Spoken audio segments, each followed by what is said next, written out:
Live. Good morning to everyone. We're live. Thank you very much for joining us on the Futuristic Friday edition of Behind the Markets. Today we'll be discussing, it is Futuristic Friday, and the topic for today is sports in the world of new media. Hopefully we'll be joined by Lucky, where we can actually break down the sports in the new media world today. But in general, we'll be going through the regular push of the market, the payments industry data. We'll be taking about 10 minutes to go through payments industry. And then finally, the final 15 minutes, we'll go through sports industry. And today's pulse question, which we are putting out to the audience, is: has the sports industry taken full advantage of the new media landscape? Has the sports industry of Zambia taken full advantage of the new media landscape? And we'll be talking about that with Lucky very soon. But let's get down into the numbers for today and some of the steep stories. Good morning to you, Stephanie, and how are you doing?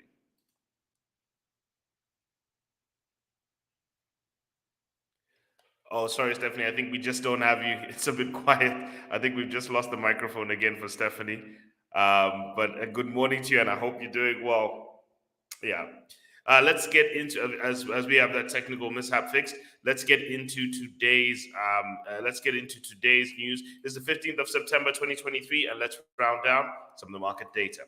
Now, getting into the markets today, we did see that the kwacha got stronger yesterday for the first time in a while, slid back down to 20.8683 in an attempt to finally cool things down, 1.24% down yesterday. So we did see the dollar come down by 1.24%, pushing the kwacha up a bit stronger.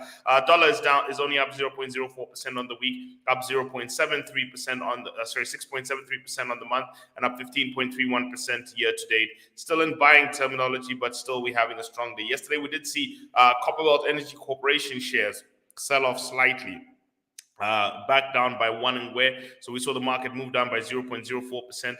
You did see that the stock market is still up 0.47% on the week, up 5.31% on the month, and 24.8% year to date. So we did see the bond market slightly move up, barely move up yesterday, while we saw it move up positively in dollars, and we saw the composite yield also coming down yesterday.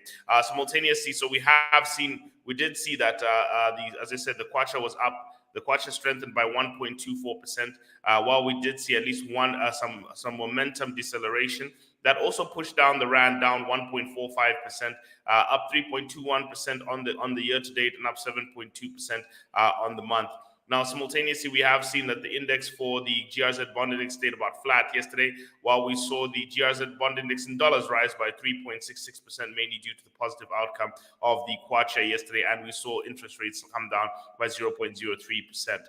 On the other side, we saw commodities such as copper pick up yesterday by 0.48%, as the Chinese central bank also has cut the reserve ratio, pushing up all commodities across the board. Copper up 0.48%, oil up 2.13%, and gold up 0.09%. So as you can see, there is a slight commodity rally that picked up yesterday, mainly due to positive news about the Chinese central bank supporting the economy. But however, we are seeing that negatively playing out for us. This is what we're predicting is the price. This is what we're projecting would be the price somewhere by the end of the month. 32.65 kwacha is what we're expecting to be the pump price by the end of the month. 32.65 kwacha. So watch out for that. That is inflationary pressure that's going to be picking up into the economy today. Into the economy probably by the end of this month. Now, going forward, we're also seeing that wealth insurance assets yesterday, Bitcoin stayed flat, Ethereum up 0.6%, while gold was down 1.16% due to the strengthening of the kwacha in dollars. So what are we seeing on the markets right now? Bonds up 19.3%, stocks up 24.8%. Dollar shaved off a little bit of its gains, only up 15.3% year to date, with gold up 22% flat. Bitcoin up 84.1%. Remember, this is mainly due to the first quarter performance, while Ethereum up 56.23%. But when you look at the quarterly data, you does see that bonds up 5.2%, stocks up 11.1%, US dollars up 18.6%, gold up 18.9%, while Bitcoin's only up 2% generally on the quarter, and Ethereum up 0.4%. So this is where we're seeing our reads on the quarterly data, and that's our rundown for the markets. What are we seeing? we're seeing a market where commodities started to pick up recently, and we're starting to see but we're seeing a mainly flat market on the same trajectory, exhibiting the same weakness, unfortunately, in the economy. There's still a lot of fragility in the economy as we're trying to work out our debt and navigate a potential global recession, or whether the Federal Reserve globally will make a soft landing. Now, in terms of some of the news that came out yesterday, ZESCO did announce that it has generated $154 million of electricity exports from March to July since the commissioning of the Kafua Gorge Lower Power Station in March 2023. ZESCO has exported to countries such as Namibia, South Africa, Botswana, and ZESA area as well. Southern African pool, sorry. Biggest customer we've had is actually Namibia out of all of them. So this is actually this is where some of the dollar flow that we're looking for us to have excess electricity. Now, obviously, this always comes into a battle with whether they should be exporting or not, because usually there's instability in the local sector. But remember that we're trying to balance between home energy efficiency. And this is why, by the way, we've spoken a lot about off-the-grid solutions, trying to create off-the-grid solutions so as many of the upper-income households can go off the grid with solar, freeing up some of it. Because remember what we've said, there's 41 megawatts worth of power station demand coming online every single month. There's 41 megawatts of power station demand coming online every single month. So Stephanie, I always say this: every time you drive past Civic Center or anywhere, and you see a married couple saying their vows to each other, signing, or anytime you go to a wedding, just remember that is new electricity demand, and a baby will pitch up very soon. We hope and we pray. And that's also going to be new electricity demand for the country. So it is the population getting electrified that's actually pushing a lot of this. So if we want to do that, we also need to start looking at some sustainable solution where we can have independent power production at home. That's why I said solar solutions, gas, solar heating. If we can try and look at how to make these things affordable, how we can try and bring lending costs down to these things. The central bank is working on a green loans framework to try and help support banks making more affordable green loans. They did mention that about 2 or 3 central bank meetings ago. So these are things that we need to start dealing with as a country to be able to make sure that electricity is more sustainable, and also it is fruitful, because if we can get as much of our grid exported. Remember that you've got DRC who has strong, strong mining activity, who will need electricity. So we need as much of our industrial scale electricity going to as much of the industrial sector and the export sector, but also not disenfranchising the consumer. So we need to find that balance. Now, I'm not saying every single person will be able to afford off-the-grid solutions, but at least if you can get the higher-end households, the people who consume 1,000 units or more, to start going off the grid, that might help cushion the burden a lot. And if you can just start finding out those issues, that might be the first solution. The second part of the news today we did see is that $125 million worth of funding support is actually being raised for the SME ecosystem through Impact Capital Africa. $100 million, over $100 million of private investment into small businesses and small to medium enterprises has been mobilized through a partnership between Impact Capital Africa and Prospero Zambia. Prospero's chief CEO, who also happens to be the former director of market development of the Securities and Exchange Commission, Ms. Mutomboy Mundia, did actually state that they're actually trying to celebrate this positive achievement to see what they can do, how it will actually feed into the ecosystem. And it shouldn't just be a mere concept. That's one of the things she actually pushed out, but it should be transformative. So as long as we can start to see flows of capital getting towards the smaller business sector. You know, one of the things that you need to find, Stephanie, are those people who have got scale capability, businesses that have got the potential to scale, platforms, whatever it is. But if we can start to develop those, whether it's payments ecosystems, companies who issue payments ecosystems, network connectivity, those kind of businesses, what I've noticed, Stephanie, and I'm reading a book called Streampunks, which it's written by the former marketing director of YouTube. And he talks about how YouTube has actually transformed the media landscape. And he's saying one of the things the digital landscape or the digital media world has done is it's created business models where before, Stephanie, you either had to be a no one, you either flopped, or you became an ultra superstar. You know, if you wanted to be a media personality, you either had to be a megastar or you had to be a nobody. And there was no in between. So today, what the online world has done is you can have a few people making decent amounts of middle class money in the media landscape because it's created ways to create your own cultivated fan base, and it's not the TV and record label system.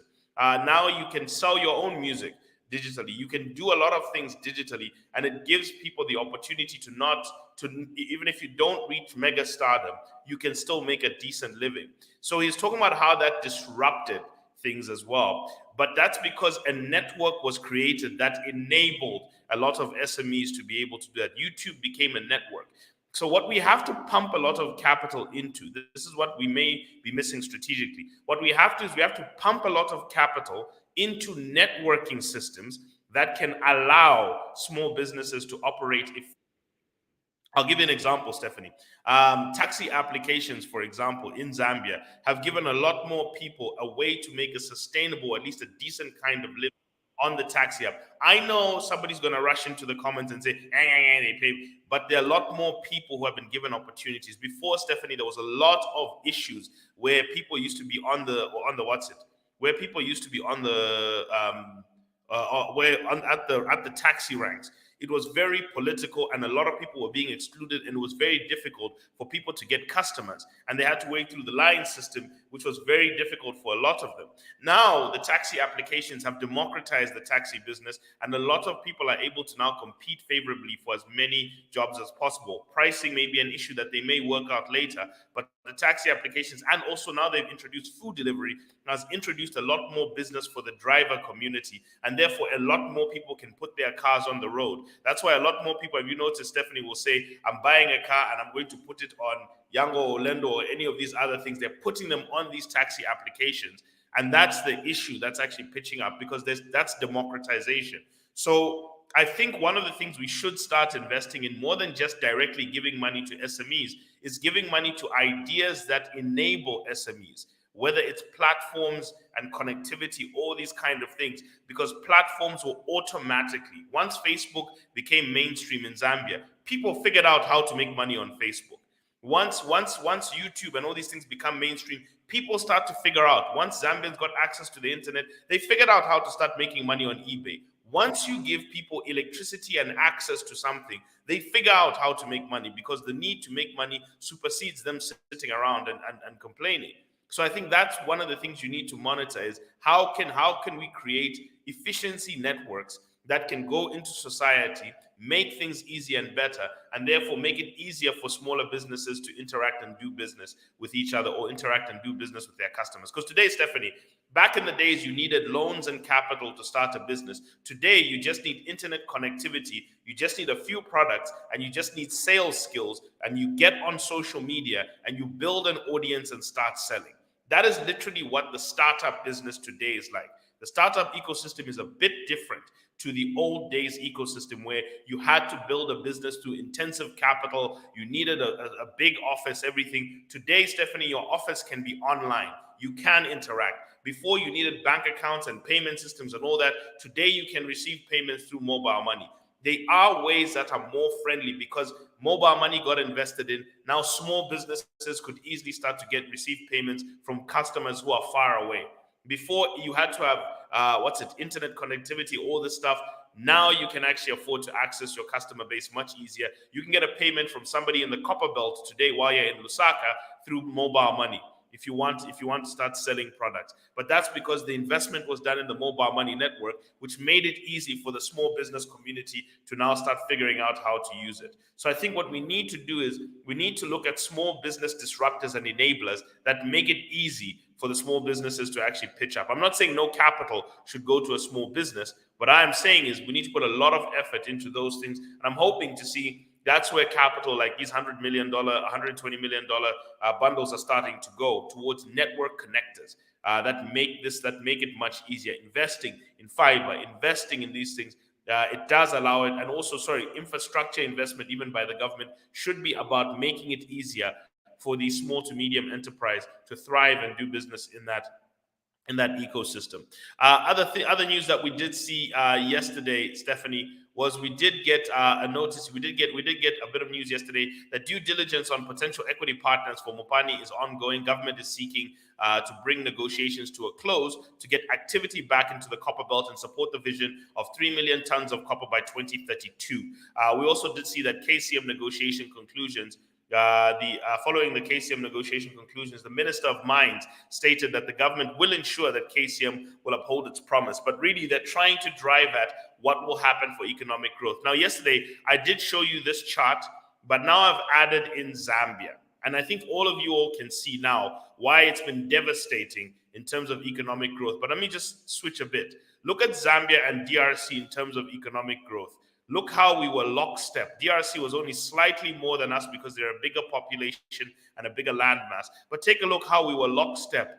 And then around 2013, take a look at how we deviated. How DRC just left Zambia behind in terms of our GDP. The blue line is DRC, the green line is Zambia. Look at how our economy has faltered. This is GDP in US dollars from 2001 all the way to 2021. So you see how copper output has affected it. Now take a look at this chart in terms of copper output. Forget the Peru part, which is brown, but look at the blue and the green chart. Zambia was producing more copper than DRC until 2013. Bang! If you go back to this chart, take a look at 2013.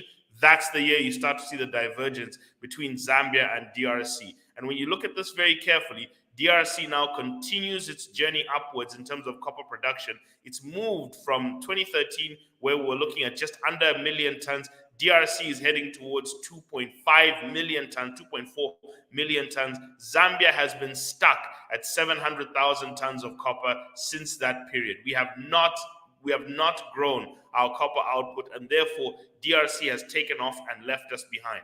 Now I think you see the importance of making sure that we grow our copper sector. That's a very important thing for us to take consideration of. And that's probably why these conversations are starting to happen. Now, in the commodities sector, we did see news that oil prices hit their highest levels in the year as supply remains tight. Now, there have been continuous talks. Obviously, the previous speakers at Saudi Arabia and Russia have saying that they're going to continue their voluntary cuts until the end of the year. We also saw that the U.S. producer price index also rose in August, showing that there's more activity happening by manufacturers and wholesalers, as well as retail prices also edged upwards, showing that there is a strong and resilient consumer ahead of the Federal Reserve interest rate conversation. While we're also seeing that the People's Bank of the Republic of China has also talked about lowering reserve ratios by 25 basis points to try and give easier lending activity, which should stimulate economic activity. And that, Stephanie, is our basic roundup of today. And today we shall be going into a special segment with our guest today, who is none other than the legendary sports media commentator, Mr. Lucky Chama, as we break into the conversation in sports and media. But before I introduce him, today's question is going to be, do you think that the sports industry in this new media landscape, and we're just waiting for Lucky to come back, do you think that the sports industry has taken full advantage of the new media landscape? We're going to offer this to you. Give us a call, give us a text, shoot us a text. What do you think whether the sports industry has engaged the world of social media, digital advertising, social media community building? Are sports teams using WhatsApp well enough? Are sports teams distributing their content much better?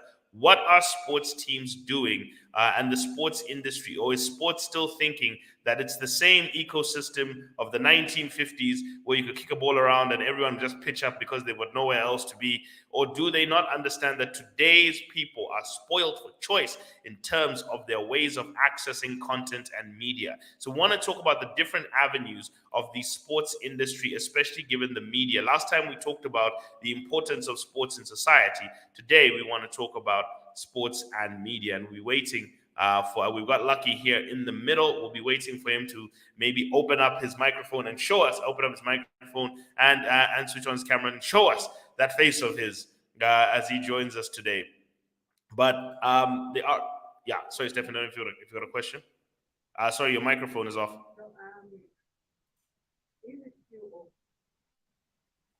Sorry, Lucky, are you there with us? Sorry, Lucky, are you there with us? Yes, yes. I mean, Good morning, Lucky, and welcome as we get into the world of sports in Good the morning, world Lucky, of new and media. welcome as we get into the world of So sports we've got a bit of a in the world feedback of loop. new I media. don't know what's happening, but indeed, we'll thanks. kind of see if we can get. What's happening, but Yeah, see if we can get. we'll try and get this through. Right. So the first question, which we have, So, obviously we've first asked the question question, out there, and I'm gonna answer the. I'm gonna point it back to you, Lucky. Do you think that the sports industry has taken full advantage of the new media landscape? What is your view?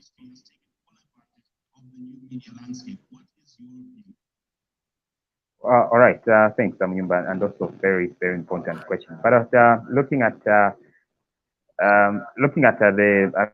I mean, what has been happening of late? We haven't seen, or we have not seen so much from our clubs looking at taking advantage of the new media, which is social media, except maybe for a few that the sports itself. But other than that, it's just about the information that's being spread or that is being communicated to the fans. Nothing more, nothing less in terms of it being commercialized. And also, maybe what they don't realize is that they do have the power in their hands. Social media is been one of the ways that they can use to attract a crowd, to bring about the fans and the like, just their product. But on So the other yeah. side, on the flip side of things, we've seen teams maybe in Tanzania that have taken advantage of that. One of those or two teams include Azam Football Club, Yanga, and also Simba Sports Club. These teams have been very proactive.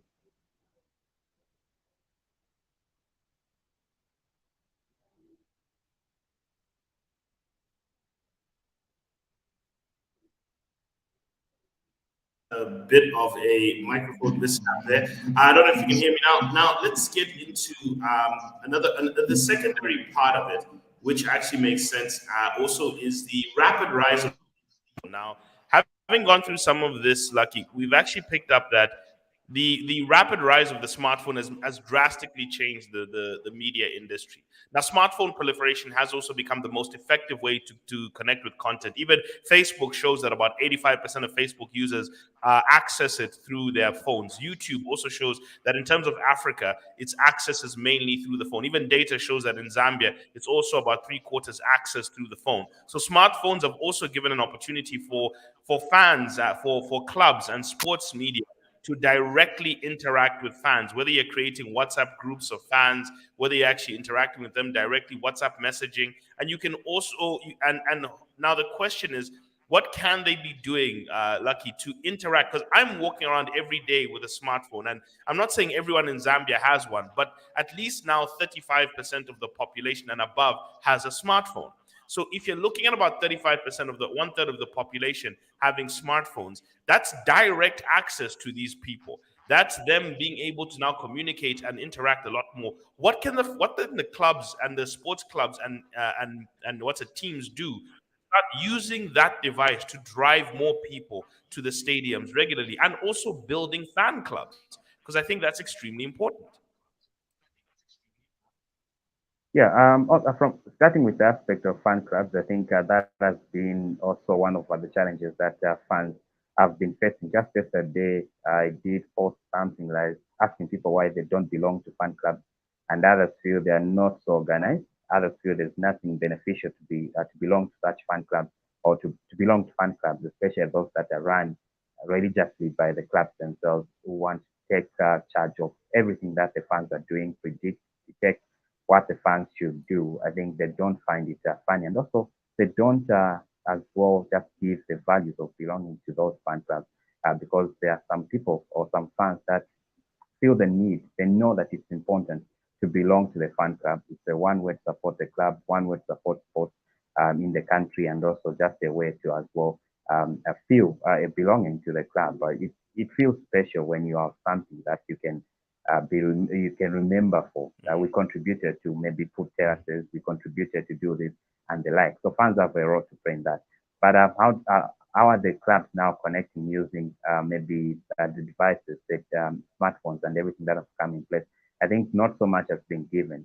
For some clubs, Nyumba, you find that after a game, when they just say Nyumba FC new, Lucky FC 2, it ends there. The next time you've seen the updates is when they'll be playing the next game. There's nothing more to check or to see from there. I think from that point, maybe it's because there are some challenges that have been encountered by those that are given the duty to run the club. It's not taken so seriously, and most of the people that have been running this club are just passionate fans. They're not even paid, and they're not recognized by the club. Once that fan or that person leaves, or they have differences with the executive, you find that that club doesn't even have an official Facebook page. It was run by someone else. So there's need to realize that social media or whatever, it would be social media, the applications, YouTube and all these have a role to play in growing the fan base, because once you give value, you give the reason why someone should be at the stadium. I think there's no way they are going to fail to come and watch your player that you are showcasing, whatever you're showcasing. I think that can be one of the ways. I think nothing much apart from the sports is being done in Zambia when it comes to social media.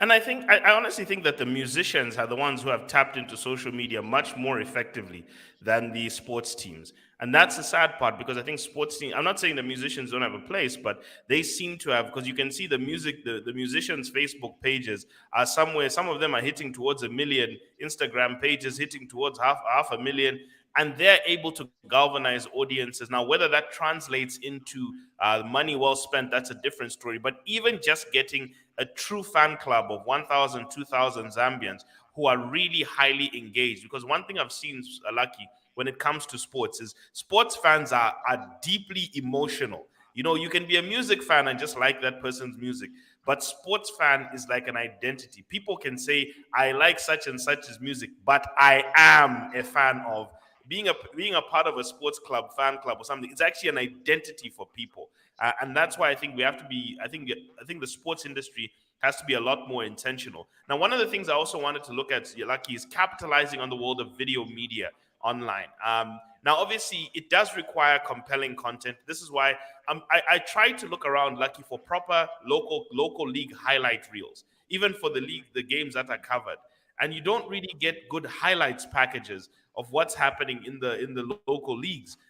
Digital, mobile, and social dimensions have actually given higher opportunities for fan base engagement.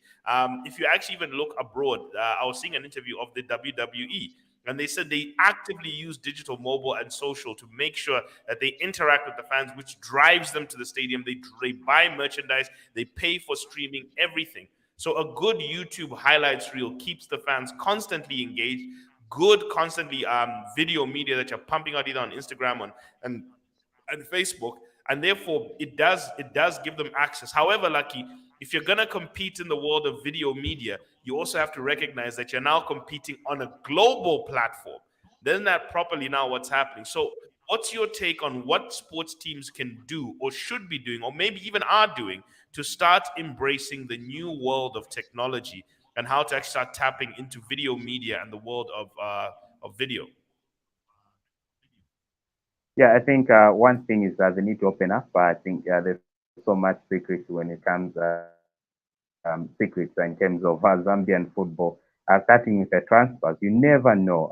When the player moves to club X, to club from club X to club Z, you never know. There's so much secret in that, and of course, this is what gives the fans that the excitement. It brings the excitement when it comes to the games that or it comes to sports. So once the club realize that they do have a product, and that product maybe the players may also include itself, may also include things like highlights. The highlights that are given, for instance, by the broadcaster are just so, um, for lack of a better term, they're just straightforward. There's nothing more exciting, nothing behind the scenes. But I think there's a growing trend among some clubs, which they're giving us behind the scenes videos, the training, the build up to the games, the comments from the players. But not so many clubs have been doing that, and that this shows that still there's maybe lack of support to the media section, and just understanding how they can also get to benefit and just bring more people into the stadium. So far, I think one or two clubs are doing the things right. The rest of the clubs haven't been doing things as it were. So we definitely are just moving around the same circles as it stands. I think we do have a call. Maybe we can just get this. Okay. All right. Okay. Before that call comes in, you can still call 077 But of course, the thing is, there's no packaging. There's nothing exciting from the local fans, from the main teams. And like you've mentioned, football or sport, it's about belonging, and the people feel more attached when they belong to a club, when they have something to contribute to that club, and that gives the excitement. But in the past, all right, let's pick this call. Good morning. Hello, good morning. All right. Okay, so you can call us back. So I think in the past it was easy for people to get involved in sports because then maybe the mines would have employees remit something to the club because it was automatic, and also the benefits that families would be able to go into the stadium free without having to pay anything. Good morning, you're live on Money FM. Hello, good morning. This is Hams. Good morning, Manyumba. Good morning. Hello. Hello, good morning, Hams. Okay, I can proceed. I'm live on air. Yes, you can. Yeah, please, yeah. Okay. Dimension on behind the markets. I think we're talking sports. I thought I can weigh in, before we run out of time. Yeah. I'm just following the discourse where you're saying, the sports clubs are not actively engaging the fan base and ultimately monetizing. My observation, having worked, I've done one or two things in the space. I'm not going into details, but my observation is that there's very little incentive for sports clubs in Zambia, not just football, but in whatever shape or form they come. There's very little incentive for them to run on a commercial basis because they're not running as a business. They're not running on a commercial basis. The mindset to say, look, let's really engage the fan base and galvanize the fan base and make some money out of it is not there. One, because of maybe how they are structured. So you have, the proverbial entity in Zambia is sponsored by the military, by the police, one or two parastatals, So really, there's really no reason to run as a brand. You've talked about transfers. There's really no reason to brand the players and say and make some hype around them. So that's my 2 cents. Thank you. All right, thanks. Thank you very much. And he's correct. They doesn't seem to be the business acumen I think, around that's sports key. And, management. Sorry, continue. Yeah, I think also that's also another thing because many times even just disclosing how much they paid for the player sometimes becomes an issue even among the players because that hasn't been embraced to be the norm in terms of doing things to say, oh, this player comes in and they'll be getting this much, we bought them at this much. Maybe the transfer fees will be disclosed, but in terms of knowing now the details, we are still far from that, and that has also been the issue. Maybe also that pushes away potential investors in that. They may never know what value certain things are being done. And Lucky, I think maybe what differentiates the Zambian sports, as you said, the Western sports teams, is that they are owned by private individuals. And they're owned by, sorry, I think we're still getting a feedback loop. And they're owned by private individuals who are looking to make a profit.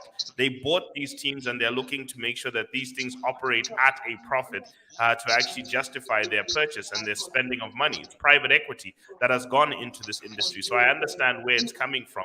And it's also in this era, I think that's a mentality that needs to change. That the teams need to act as a business wing, as opposed to some philanthropy thing only. But it's still a community thing, but it still has to be run as a business and like a business. Sorry, we just lost a bit of it. Now, let's get into one of the final things I just wanted to talk about, Lucky, is also new media versus the live experience. Now, obviously, at the end of the day, you can't get rid of the live experience. You still have to be in the stadium, chanting, screaming, getting the experience. And no amount of watching on YouTube or watching on Facebook can actually replace the live experience. And also the fact that technology should serve as an enhancement to the live experience, and therefore we have to make sure that technology is all about driving more people. That if people are engaged on YouTube and social media and WhatsApp, it's all about making sure that they're buying tickets and getting to the actual games, and buying physical merchandise, but being at the actual arena. So, Lucky, the question is, will we ever get to a point where the Zambian sports fan is more digital, or are we always is the opportunity not to see digital as the competitor to what's it as the competitor, but as the enhancer of the live experience?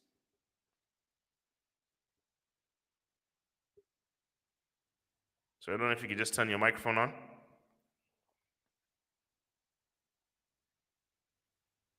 Right, I think we just lost Lucky there towards the end, and that's one of the things that just we wanted to just quickly grab onto. We do have Stephanie still here towards the end, but yes, one of the things we just wanted to grab onto was, yes, the live sport should not be seen as the competitor. One of the things that should also be managed is any rights for live streaming. A lot of countries, whether it's Indian cricket, whether it's football in America, whether it's football in Europe, they're now working on making sure that digital rights are monetized properly, because the digital area is where you can get a lot more people. You've seen it even here. Even some politicians have got bigger Facebook video streaming viewership than when the media, what's the traditional media stations are going abroad. And remember, the other thing about digital media is you know exactly how many people are watching. You even have analytics about their age, their gender, and so many things. You've got a lot more information and data to work with about how to do it. But also, sports teams, I'm not sure even about the betting industry. Are sports teams getting compensated for bets placed on their teams whenever they're playing? Do they have a cut of betting industry revenue?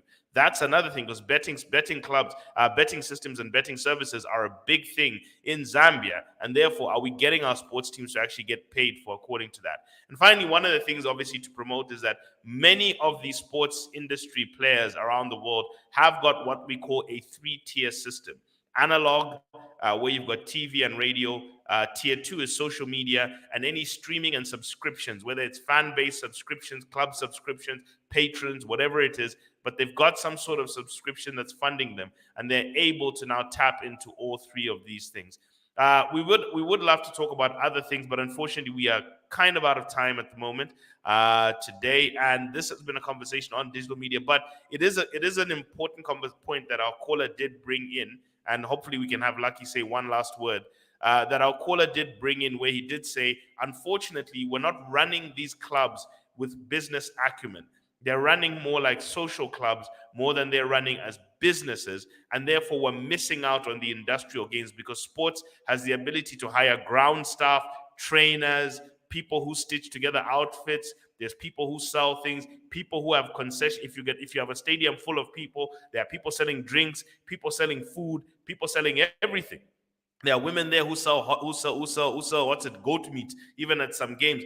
That's economic activity, by the way, and people at games are more likely to spend on those things. So we're missing out on a lot of the economic gains of the sports industry, because we're not treating it as a business, and possibly even tapping into the world of new media to galvanize fan bases and also bring a new community sense towards it, as opposed to Zambians saying, I am Manchester and I am Chelsea. We'd like to see Zambians saying, I am. Now we can't just brand the other teams here, but I am the local league names. We should have Lucky. We would love to have Lucky back, but unfortunately, he's not connecting right now. But Stephanie, thank you very much for being my co-pilot today. Lucky, if you are somewhere in the heavens, thank you for joining us today. And he did bring up some very good points. I don't know if you have any last words, Stephanie, before we wish adieu to our fans.